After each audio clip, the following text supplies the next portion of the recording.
we may look at a globe of the world and think we will never run out of water because we are surrounded by it. Although oceans cover more than 70% of the surface of the planet, this water is so high in salt content that there's no use for it. There's no use for anything unless the salt is taken out, and nobody has found an efficient way to do this. Only 3% of the water on the planet doesn't contain the high salt content. It is fresh water.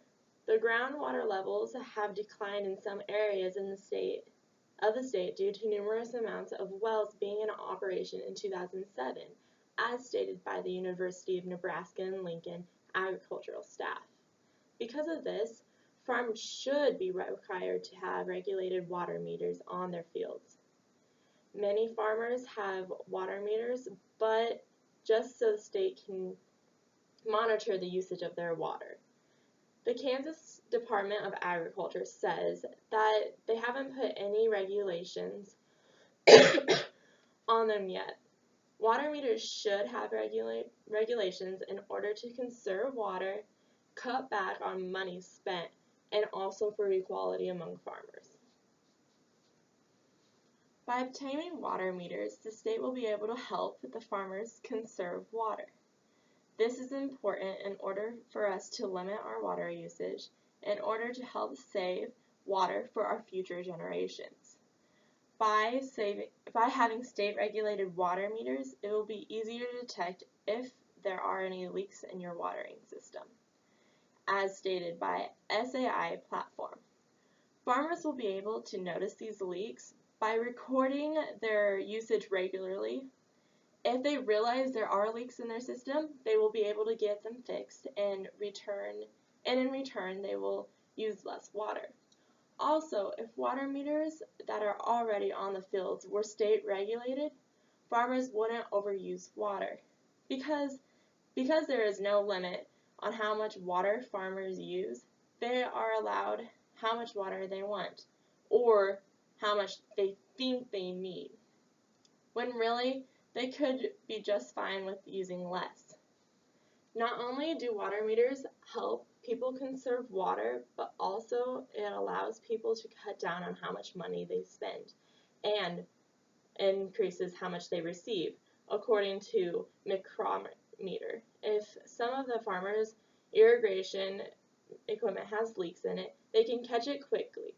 This helps in the long run because if they fix it and make sure they know exactly how much they are watering their crops.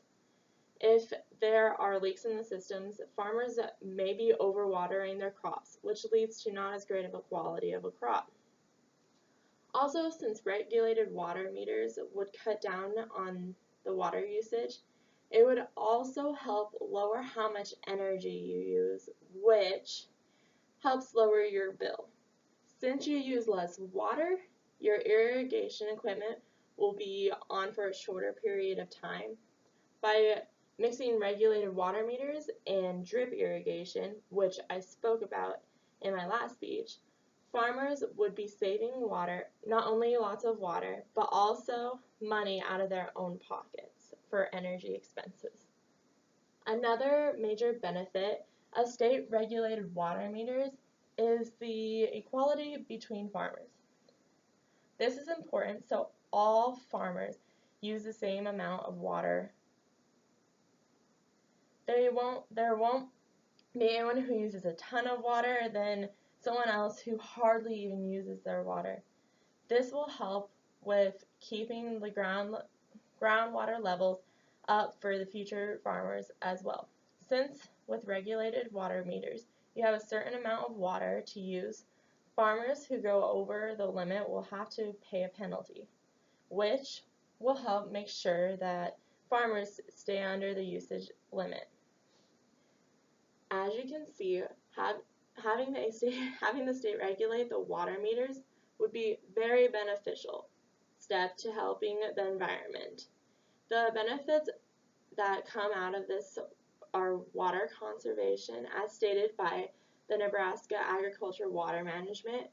It cuts back on money spent, and also it has equality among farmers.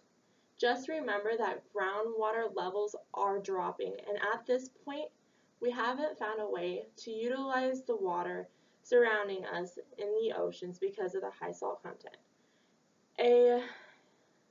Although some of the people think these restrictions aren't beneficial, they're beneficial to the environment around them. We want to supply future generations with the same great land that we have.